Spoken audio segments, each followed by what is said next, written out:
नमस्कार, स्वागत है आपका। एफएम न्यूज देख रहे हैं आप और मैं हूं आपके साथ लता। बुलेटिन की शुरुआत करेंगे इस वक्त की अहम खबर के साथ। पीएम नरेंद्र मोदी आज वाराणसी दौरे पर रहे, जहां पर पीएम मोदी ने अपने संसदीय क्षेत्र वाराणसी को 1700 करोड़ से ज्यादा की सौगात दी है।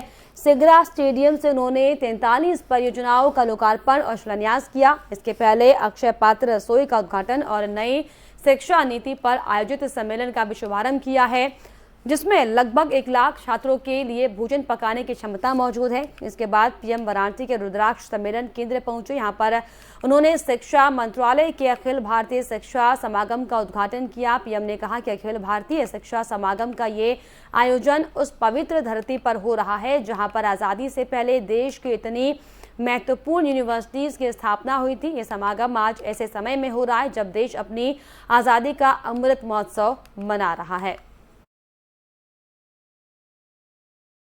साथियों, मुझे ये भी संतोष है कि राष्ट्रीय शिक्षा नीति अब मातृभाषा में पढ़ाई के रास्ते खोल रही है। इसी क्रम में संस्कृत जैसी प्राचीन भारतीय भाषाओं को भी आगे बढ़ाया जा रहा है।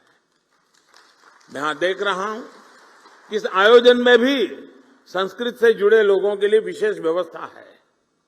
काशी की धरती से हुई ये शुरुआत निश्चित ही भारतीय भाषाओं और भारतीय संकल्पों को नई ऊर्जा देने का काम करेगी। साथियों, मुझे पूरा विश्वास है आने वाले समय में भारत दुनिया में वैश्विक शिक्षा का एक बड़ा केंद्र बनकर उभर सकता है। भारत न केवल दुनिया के युवाओं के लिए एजुकेशन डेस्टिनेशन बन सकता है, बल्कि दुनिया के देशों में भी हमारे युवाओं के लिए नए अवसर बन सकते हैं। इसके लिए हमें अपने एजुकेशन सिस्टम को इंटरनेशनल स्टैंडर्ड्स पर तैयार करना होगा। इस दिशा में देश लगातार प्रयास भी कर रहा है। हर एजुकेशन को इंटरनेशनल स्टैंडर्ड के हिसाब से तैयार करने के लिए नई दिशा निर्देश जारी किए गए हैं। करीब 180 उच्च शिक्षा संस्थानों में अंतर्राष्ट्रीय मामलों के लिए विशेष कार्यालय की स्थापना भी की गई है। मैं चाहूंगा कि आप सभी इसी दिशा में न केवल जरूरी विमर्श करें, बल्कि भारत के बाहर की व्यवस्थाओं से भी परिचित होने का प्रयास करें। ये नई व्यवस्थाएं भारत के वहीं अपने संसदीय क्षेत्र वाराणसी पहुंचे पीएम नरेंद्र मोदी ने आज राष्ट्रीय शिक्षा समागम के कार्यक्रम को संबोधित किया। यही नहीं, इससे इतर उन्होंने बच्चों के बीच भी जाकर बातचीत की, उनसे कई चीजों के बारे में पूछा। इस दौरान बच्चे बेहद प्यार से पीएम नरेंद्र मोदी के पास खड़े दिखे और अपनी प्रतिभा का प्रदर्शन किया।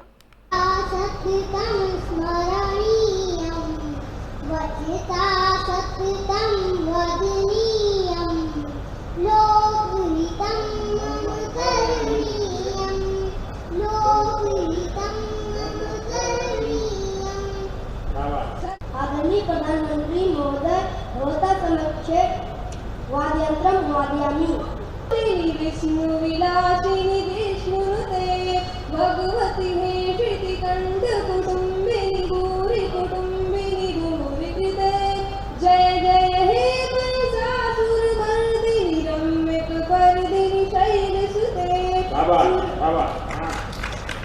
गांधी जी ने बोला था, भारत स्वच्छ बना, उठो हाथ में झाड़ू लेके कचरा अभी हटाओ। कुछ ने बात सुनी बापू की, कुछ ने बात उड़ाई और बोरिस जॉनसन ने गुरुवार को ब्रिटेन के प्रधानमंत्री पद से इस्तीफा दे दिया है। इससे पहले जॉनसन के 50 से ज्यादा मंत्रियों और सहयोगियों उनका साथ छोड़कर उन्होंने इस्तीफा दिया था। पिछले दिनों एक के बाद एक कई मंत्रियों के इस्तीफे देने के बाद बोरिस जॉनसन काफी दबाव में थे। इस्तीफे के बाद उन्होंने कहा कि नए नेता का चुनाव होने तक वो प्रधानमंत्री के पद पर बने रहेंगे। Good afternoon, everybody. Good afternoon. Thank you. It is clearly now the will of the Parliamentary Conservative Party that there should be a new leader of that party and therefore a new Prime Minister. And I've agreed with Sir Graham Brady, the chairman of our backbench MPs, that the process of choosing that new leader should begin now. And the timetable will be announced next week. And I've today appointed a cabinet to serve as I और यहाँ पर रुक रहे हैं एक छोटे से break के लिए।